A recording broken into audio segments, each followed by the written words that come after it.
Como ya les mencioné, el tumor de origen neurogénico más frecuente en el adulto es el meningioma.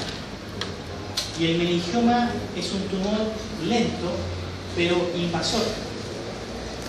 Y puede venir desde el cerebro y entrar a la órbita por la hendidura orbitaria, por el canal órbito, y va generando secuelas en el hueso adyacente. Y el daño que provoca el meningioma es porque la meninge cubre el nervio óptico. Entonces este meningioma tiende a asfixiar lentamente el nervio óptico, la vena al cuello, y al principio ocurre un edema papilar en este caso, pero lo que más frecuente ocurre es una pérdida después de la visión, porque empieza a ocurrir una atrofia debido a que los vasos sanguíneos no están nutriendo bien el tejido nervioso y se empieza a perder. Entonces, ¿qué es lo que uno ve? En la diapositiva anterior vimos que, como ocurre una isquemia, muchas veces acá estos vasos sanguíneos empiezan a ayudarse y empieza a haber un bypass, ya un shunt octociliar que se llama. Un shunt octociliar es un bypass que, similar a una carretera, permite evacuar o nutrir un territorio que está parcialmente obstruido, en este caso porque la aracnoide está asfixiando el nervio óptico, y pese a eso este shunt no es suficiente y empieza el nervio óptico a volverse pálido. Esto lo vamos a repasar en neurooftalmología, pero como estamos hablando de la órbita, lo aprovechamos de nuevo. El glioma es el tumor neurogénico más frecuente en los niños y tiene una forma especial, que tiene una forma ahusada, como un meridiano. Por lo tanto, el escáner y la resonancia nuclear nos va a dar el diagnóstico. Y está en el contexto aislado o bien en una neurofibromatosis u otras enfermedades. Ya nombramos que hay tumores de la órbita que pueden venir, por ejemplo, del ojo, un retinoblastoma, como mostramos en esa impactante diapositiva del niño. En el párpado también puede infiltrar la órbita. En los senos paranasales, muy frecuente, causas infecciosas o cánceres, o de origen cerebral, un meningioma que viene desde el cerebro y entra al ojo y empieza a apretarle el cuello al nervio. El melanoma de coroide, esto no lo vamos a nombrar en la clase de retina porque nos vamos a dedicar a otras cosas ahí, pero lo vamos a aprovechar de nombrar porque este es el tumor de origen coroideo más frecuente en el adulto. Ya hablamos que el retinoblastoma es un tumor a tener en mente en el niño, pero este es un tumor frecuente en el adulto y cada vez se está dando más. ¿Por qué? Porque cada vez hay más adultos mayores y por lo tanto más tiempo para exponerse a la radiación UV, como estamos acá en el norte, y los oncogenes ahí tienen la nutrición adecuada de la luz ultravioleta y se manifiestan a todo color acá, como el melanoma de coroide. El melanoma de coroide va creciendo y va produciendo una elevación, un desprendimiento de retina, que puede ser seroso, ¿ya? Y una elevación que simula un hongo. Por eso a la ecografía ocular, que es lo que está mostrado acá, se le hace un análisis de los ecos y se ve más o menos cuál es la reflectancia de los ecos, que se ve acá de la espiga, y de acuerdo a eso, a la ecografía ocular va a dar un informe que tiene ecos de baja, mediana o alta reflectividad, y de acuerdo a eso va a ser el diagnóstico diferencial con otras causas de tumores de coroide, como el osteoma coroideo, el hemangioma coroide y otras causas que no vamos a nombrar acá, porque esas son causas benignas.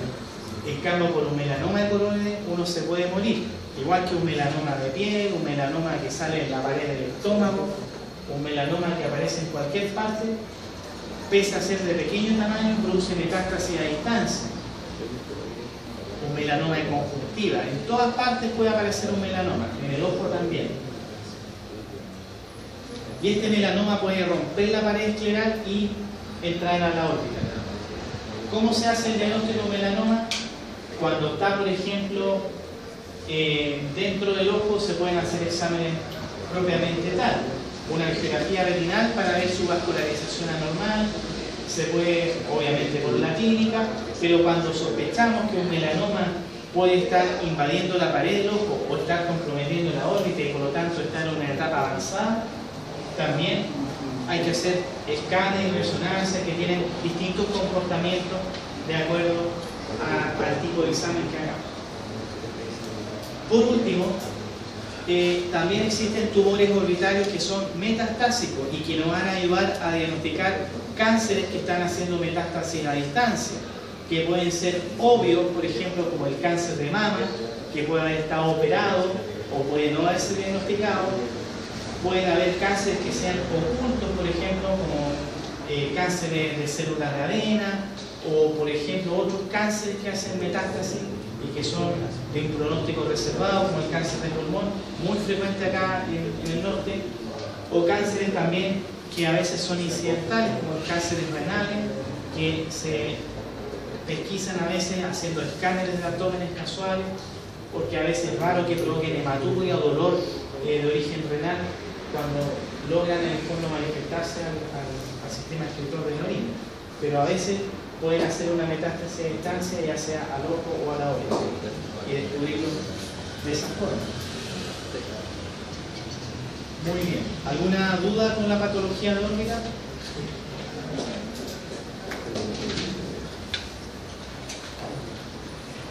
Esto es súper importante porque esto sí que es de todos los días. La patología del cristalino del ojo. Ustedes ya saben que el cristalino es el segundo lente de importancia después de la córnea. Tiene 20 dioptrías de poder, por lo tanto, cuando está enfermo, tenemos que muchas veces operarlo y recuperar esas 20 dioptrías de poder. Y cuando se pierde la transparencia del cristalino, eso se llama catarata. La catarata es la opacidad o pérdida de la transparencia. Puede ser de uno a dos ojos y es muy diferente el manejo en un niño que en un adulto. En un niño es una urgencia, una catarata. Una urgencia entre comillas, porque obviamente esto no duele y el paciente muchas veces se queja de visión. Pero los niños no saben lo que es ver bien. Pero se diagnostica por diferentes razones. Es importante tener presente que el tratamiento es quirúrgico siempre y cuando sea ópticamente significativa, o sea, esté ubicado en el centro, tenga un diámetro significativo y esté interfiriendo en el comportamiento visual y en el desarrollo visual del niño.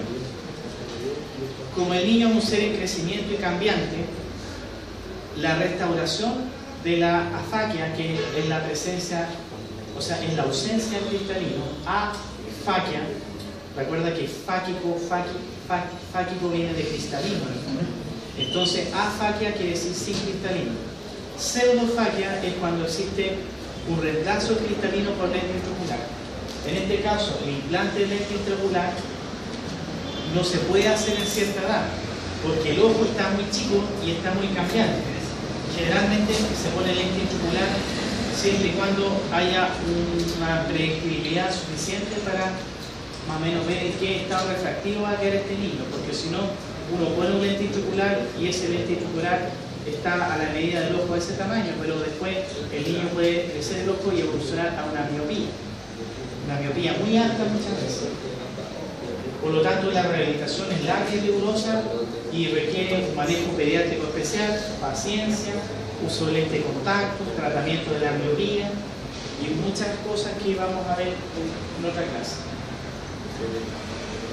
La principal causa de la catarata es idiopática, pero también hay causas adquiridas. Por ejemplo, si hay una enfermedad de la madre infecciosa, si hay una enfermedad metabólica en el niño que influye en el desarrollo de las estructuras del ojo, o por ejemplo, si hay un trauma de nacimiento, un trauma con forceps, pueden adquirir catarata. Entonces todo eso forma parte de la historia clínica. Pero la mayor cantidad de los niños con catarata es una causa idiopática.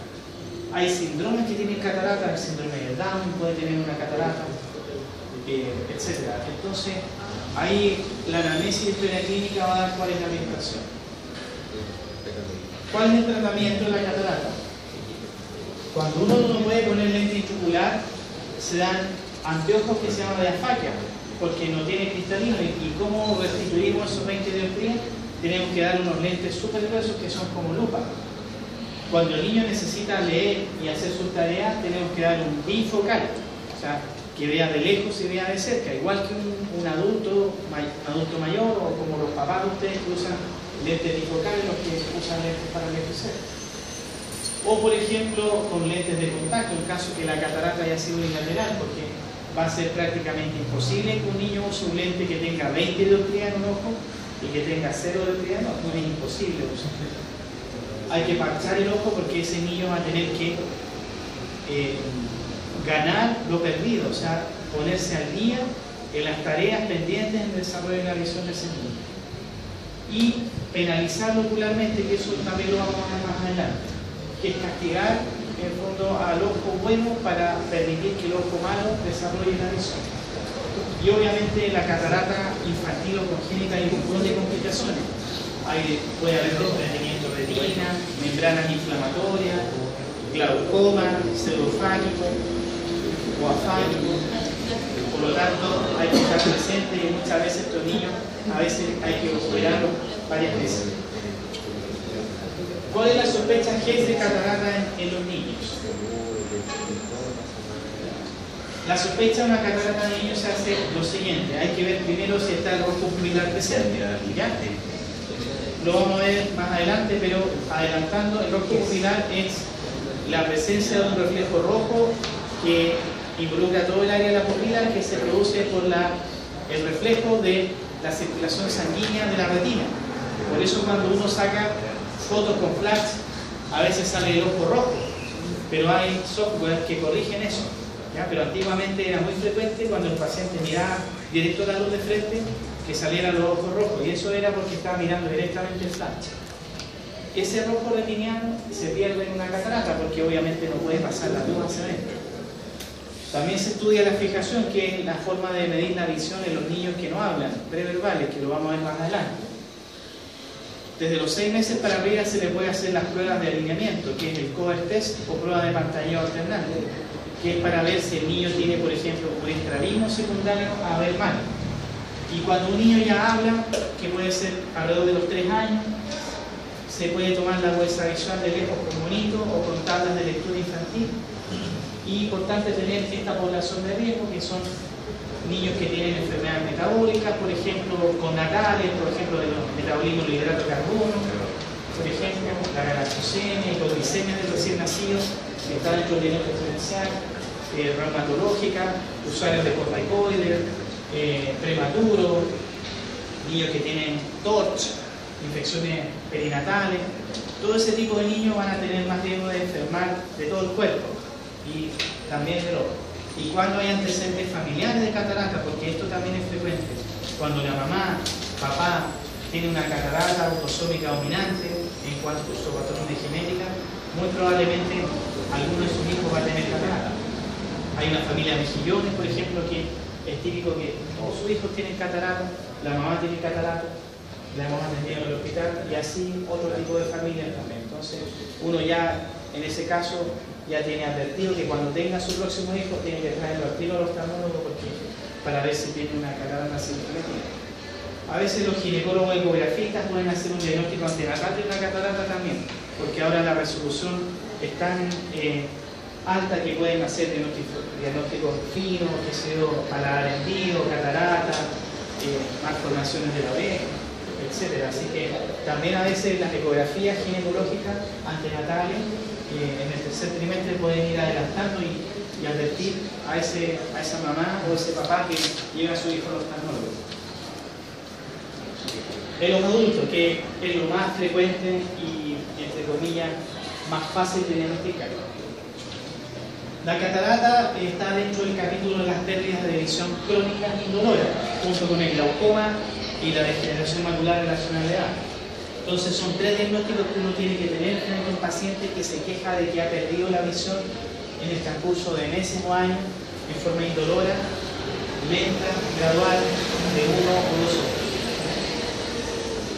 La catarata produce una pérdida de visión global, o sea, el paciente se queja de que no puede leer bien, de que no puede ver de lejos, se queja de que los colores ya no los ve bien, los ve más desteñidos, los ve más amarillentos, más cajezosos. De hecho, uno de los fenómenos que ocurre cuando uno opera a un paciente de catarata es que cuando operan vuelven a ver como si lo hubiera limpiado una ventana, o vuelven a ver los colores como antes, como en la juventud, debido a la pérdida de la transmisibilidad de la longitud de onda de los colores.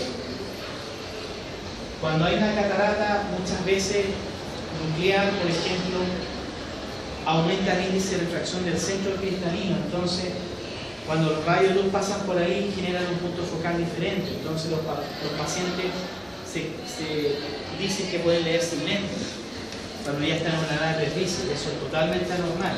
Un paciente de 70 años que pueda leer sin lentes es porque tiene una presbicia secundaria. Es imposible que pueda leer sin lentes a esa edad. Cambios frecuentes de la corrección de lentes. Un paciente que se queja de que no ve bien con los lentes, que deme lente, doctor, deme lente, se cambia oftalmólogo, igual que como pasaba con un queratocoma, acá pasa con la catarata. El paciente que está perdiendo la visión porque no ve bien. Ven mal de noche, se encandila más frecuentemente porque muchas veces la catarata es cortical, entonces en la corteza del cristalino los rayos que atraviesan ese sector se refractan y apuntan al punto retinal, y por otro lado otro rayo llega al mismo punto retinal. Entonces cuando dos rayos llegan al mismo punto retinal se satura el epitelio pigmentario y queda encandilado. Esa es la razón del encandilamiento, porque varios puntos, o sea, un punto retinal recibe varios rayos de luz, entonces queda saturado y hay un periodo refractario que se llama, en la cual la retina vuelve a tener la capacidad de transformar esos fotones de luz a nivel del epitelio pigmentario. Bueno, pueden haber halos también y manchas blancas al examinar el cristalino del paciente. ¿Cómo se clasifica la catarata? La catarata se clasifica de acuerdo a su forma en cataratas corticales, cataratas nucleares, cataratas subcapsulares posteriores. Se clasifica de acuerdo a la densidad, y eso tiene importancia en la cirugía, porque para operar una catarata, de acuerdo a la densidad, hay distintas técnicas, de acuerdo a la morfología y la densidad. Y las causas de las cataratas pueden ser por la edad, paciente adulto mayor, a veces hay cataratas más jóvenes, pacientes que son diabéticos, por los fenómenos humorales que hablamos la otra vez en la clase de hipermetropía. En los fumadores en el fondo que van fumando, van acumulando vasoconstricciones frecuentes en los procesos ciliares, y así como tienen mayor incidencia en lumbago, también tienen mayor incidencia de catarata, debido a que al haber vasoconstricción de los procesos ciliares por la nicotina, la producción del humor acuoso pierde calidad y el paciente va teniendo una malnutrición crónica al cristalino.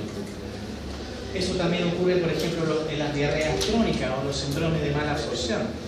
Por ejemplo, en India, que es un país que obviamente tiene una pobreza tremenda y hay mucha diarrea crónica por infecciones, hay una incidencia de cataratas tremenda. Muchos pecados de oftalmología que se forman van a operativos a aprender a operar cataratas en India, porque hay tanta catarata que en el fondo ahí hay una casuística para hacerse un buen número de cataratas, sobre todo los becados americanos, en Estados Unidos, en Canadá, países europeos que tienen recursos de eso, pero tampoco tienen poca mano para, en el fondo, poca expertise para operar, ¿ya? Debido a las condiciones lógicas de sus servicios de salud.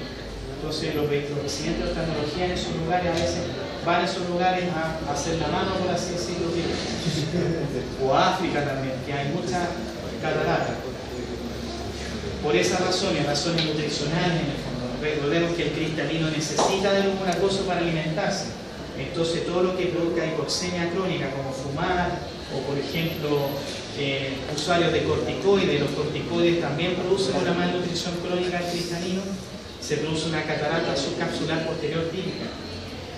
Los pacientes miopes también tienen una degeneración de los tejidos mayores, porque el ojo miope, a más miope, más susceptibilidad tiene al daño ambiental o acumulativo en el tiempo. Entonces hacen cataratas subcapsulares posteriores.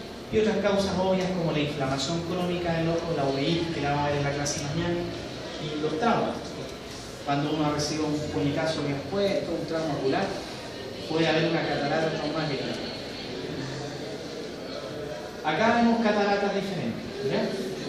Acá está la catarata cortical. La corteza, o sea, la parte externa del cristalino, está con estas vetitas de forma cuneiforme, se describe, o forma ausada, ¿ya? Y que provoca que los rayos, por ejemplo, que pasen por acá, se desvíen en forma diferente porque el índice refractivo acá está diferente aquí que acá. Y el rojo modular está sucio. Y se ven estas opacidades. El paciente se encandila, ve borroso, no puede leer. La catarata nuclear. Acá el centro del cristalino está sumamente amarillento y denso. Las proteínas están súper duras.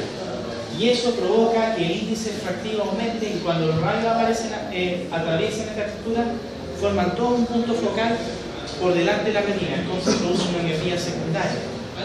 Y a veces cuando uno le dilata la pupila al paciente, como en este caso el paciente en el costo de atención dice, oye, ahora veo mejor.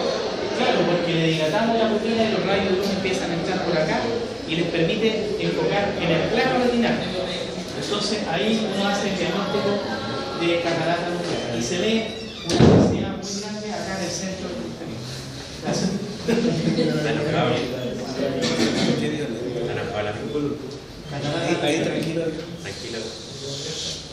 Catarata subcapsular posterior. Esta es la catarata que se puede dar en fumadores, en diabéticos, en corticoides.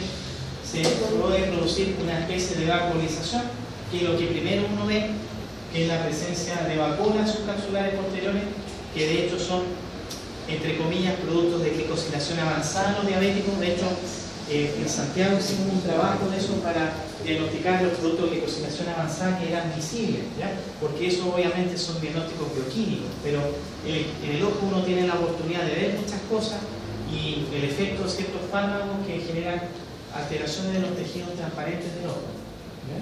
En este caso uno ve unas vacuolas iniciales, pacientes diabéticos por ejemplo, y que después se organizan y forman un verdadero vidrio esmerilado o vidrio catedral, y que como está en la cara posterior, pese a ser poco denso o escaso, genera una muy mala visión, porque está ubicado en un lugar físico donde está el punto nodal posterior, que es lo que hablamos en la primera clase, donde convergen todos los rayos después de la refracción cristalina. Por lo tanto, es una catarata que puede ser de poca área, pero que genera muy mala visión. Y también en cataratas totales, por ejemplo, como esta. Acá es obvio el diagnóstico, una catarata blanca, que a veces puede ser intumescente, o sea, muy convexa, o a veces la catarata está tan pesada, tan degenerada, que la zónula así no logra sostenerla, y la zónula se destila y se le cae el cristalino, y uno ve que el cristalino empieza a moverse. Eso se llama facogonesis, que el mismo movimiento que hace la jalea cuando uno la mueve. Empieza a temblar el cristalino, ¿ya? Y cuando la zónula está debilitada, también el iris empieza a temblar, hace una especie de ola y eso se llama iridodonesis, ¿ya? Es un signo clínico, forma parte de la semiología oftalmológica cuando hay un cristalino que está o subluxado o francamente luxado, como en este caso, que está luxado hacia abajo. Y obviamente para operar esto ya es más difícil, ya hay que hacer otras maniobras para ordenar ese cristalino. ¿Cuáles son las indicaciones de cirugía? Esto es pregunta de prueba. Las indicaciones de cirugía es una catarata de agudeza visual corregida que tiene una visión de 0.3 o peor. Eso es lo que dice nuestro gobierno, ¿ya? ¿Por qué se estableció eso? Porque en general la población, los seres humanos tienen pirámides de población. Obviamente hay pocos que tienen peor visión y hay muchos que tienen alta visión. Entonces se analizó esa pirámide y se analizó el recurso humano que se estaba viendo y se vio que la cantidad de demandantes de atención iba a ser necesario de 0.3 o peor. Porque si aumentan el rango, aumenta tal la cantidad de población que la lista de espera GES aumentaría en forma exponencial, que es lo que ocurre ahora. Pero obviamente podría ser peor si es que permitiéramos operar a los 0.4. Y aparte la visión de 0.3 es una visión tan mala que ya no permite leer o no permite ya desempeñarse en las actividades de vida diaria. Por eso los pacientes que tienen peor de 0.3, 0.2, 0.1, 0.05, cuentadeo, movimiento raro, todo eso caen en el GES. Si la agudeza visual es mejor que 0,3, 0,4, 0,5, 0,6, etc., 20-40, también se puede operar, pero ya no por el GES, sino que se tiene que operar por libre elección. En el fondo, que puede ser, en el caso de un paciente FONASA que consulta en el hospital y tiene un 0,5, 0,6, le daremos el mejor lente y verá en 6 meses para ver si es que califica, ha perdido visión y califica para entrar al GES, o bien mantiene la visión y seguimos dándole lente y control cada 6 meses, ¿ya? Que es lo que dice la norma. Pero un paciente que no le da la licencia a conducir, o que simplemente tiene glaucoma, por ejemplo, o que tiene otra cosa y que le molesta, eso también se puede operar, pero ya va a ser por libre elección, no por el auge. Por lo tanto, no hay que hacer el papel de sospecha catarata o de derivación del GES, si tenemos la opción de tomar en la bolsa visual. Las cataratas en los niños sí son, ya vimos que eran urgencias y hay que operarlas si son ópticamente significativas, si altera la fijación, alteran el rojo pupilar, si tienen estrabismo secundario, porque obviamente el niño está desarrollando la visión y no lo podemos dejar hacer. Entran en el mismo paquete GES, pero en general se les trata de dar prioridad, porque no hay una subserie del GES que permita darle una prioridad a la catarata infantil. Y también, como es un número más limitado, en general se trata como caso a caso. Pero esas son las normas para regir las cataratas. Por eso, catarata no es sinónimo de cirugía, sino que tiene que cumplir ciertos requisitos, porque si no, los hospitales estarían más saturados de lo que están con la lista de espera de catarata. ¿Qué dice el GES? El GES garantiza acceso, oportunidad y una calidad de atención, que en eso está en el hospital, en la acreditación y garantizar una calidad de atención. ¿Cuál es el acceso a la oportunidad? Hay periodos de tiempo que hay que cumplir, que son los que la enfermera GES coordina, y obviamente le llega el tirón de orejas del director del hospital o del encargado si es que no se cumple, ¿no? Porque habitualmente, como no se cumplen, el gobierno está encargado de comprar servicios y habitualmente las cataratas se operan en el extrasistema de forma masiva, ¿ya? Porque en general no pueden resolver acá por la falta de especialistas en esta. La sospecha. Cuando uno sospecha que tiene una catarata, tiene 180 días para confirmarse por el oftalmólogo, ¿ya? 6 meses para que llegue al hospital o al CAN o a la UAPO del Centro Sur. Para confirmarlo, hay 180 días más para que este paciente esté operado, 1 año. Y en caso en que tenga catarata en ambos ojos, es 6 meses más de espera. Por lo tanto, es 1 año, 6 meses, para que uno le advierta al paciente que por el sistema público el camino es un poco lento, ¿ya? Para evaluar un paciente que tiene una catarata total, por ejemplo, que tiene opacidad en medio, y tratarse de que sea solamente una catarata y no tenga un desprendimiento retinal, como ha sucedido, el paciente espera y tiene un desprendimiento retina detrás de una catarata total, y ahí obviamente las cosas andan mal. Se hace la ecografía que vimos en las diapositivas anteriores, en la cual el ultrasonido atraviesa el cristalino, vemos lo que hay detrás del cristalino. Hay que medir exámenes, obviamente, de sangre, electrocardiograma, y hay que medir cuál es el lente intraocular en dioptrías que va a reemplazar la ausencia del cristalino, y eso se llama ecobiometría con cálculo del lente intraocular, y a través de una fórmula física que involucra el largo del ojo, la curvatura de la córnea y ciertas ubicaciones de la cámara anterior y el cristalino, se calcula de acuerdo a la fórmula, ojo largo, ojo corto, cuál es el lente intraocular. Puede ser un lente intraocular de 20, 22, 25, 30 dioptrías, o lente intraocular de 12, de 4, o negativo de menos 5 dioptrías, cuando es un ojo tan largo que requiere otro tipo de lente intraocular. Y eso es el examen que se hace.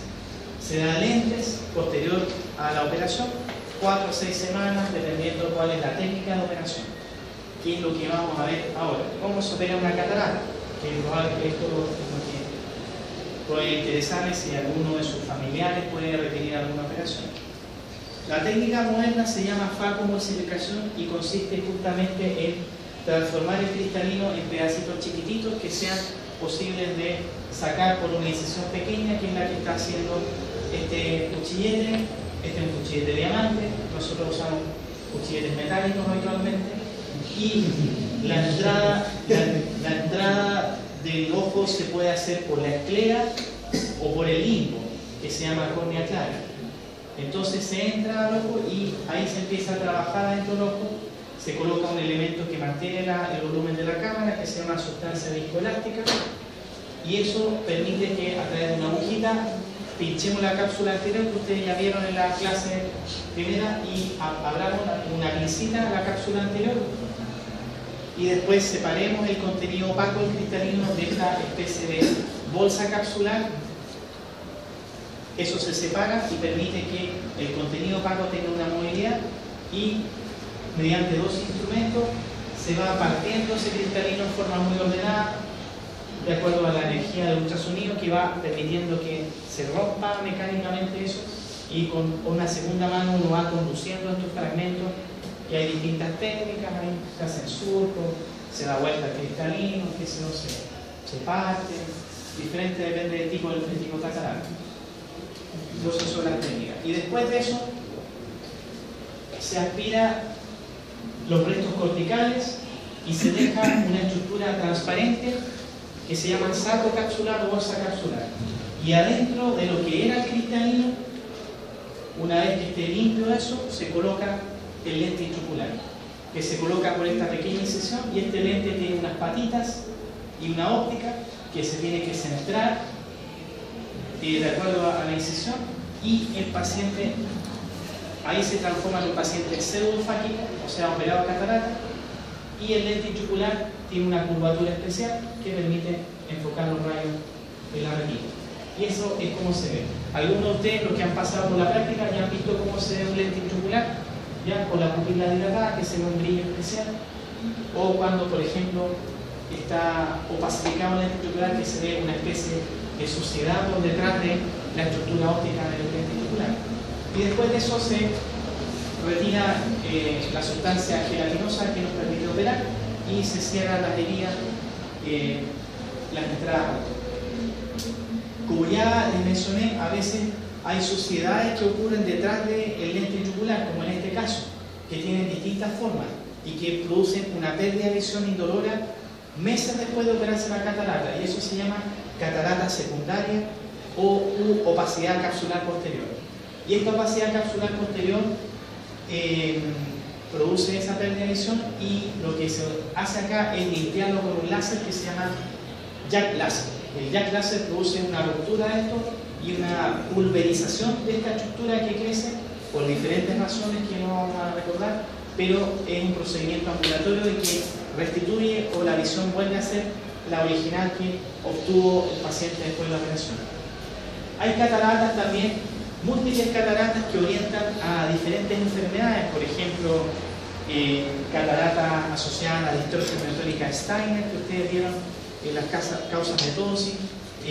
Hay catarata metabólica y hay cataratas, por ejemplo, asociadas a uso de medicamentos, como esta catarata que está asociada a uso de antipsicóticos, al haloperidol, a la clorpromazina, que se usa mucho para la agitación psicomotora de los pacientes psiquiátricos, etcétera, etcétera. Entonces, cuando se usan, sobre todo los antipsicóticos de impregnación más prolongada o esquizofrénicos crónicos, pueden tener esta catarata que tiene forma como un arbolito, ¿ya? De color verdoso. Y hay otros elementos que pueden dejar también opacidad o depósitos en la córnea o el cristalino, como la miodarona, por ejemplo, que tiene una alta cantidad de yodo, y otros miles de medicamentos que pueden provocar depósitos en el ojo. Creo que esta es la última. Bien, un poquito más corta esta clase que la de ayer. ¿Alguna duda con cristalino? Bueno, cristalino, la catarata es lo único que hay que saberse, bueno, no hay que aprenderse nada más. Claro. Usted me dice que si la la cámara posterior. Los corticoides, el uso de corticoides orales, sobre todo en dosis altas y por periodo prolongado, puede producir catarata subcapsular posterior. La cara posterior del cristalino se vuelve opaca. En ese caso, ¿qué se hace con el paciente que, por ejemplo, supera nomás si tiene una catarata? Porque muchas veces no se puede operar. Por ejemplo, hay patología, no sé, qué sé yo, patología reumatológica que tienen que usar corticoides y que no pueden parar, o sea, son corticoides cuando han tenido crisis de inmunosupresora y cuando están en calma o sea, dosis de 5, de 10, de 2,5 miligramos, y eso no pasa nada, pero como van acumulando se llama Toronto, pero es ahí superan, ¿no? Superan, es como de muchos temas. pero más frecuente los adultos que hagan eso.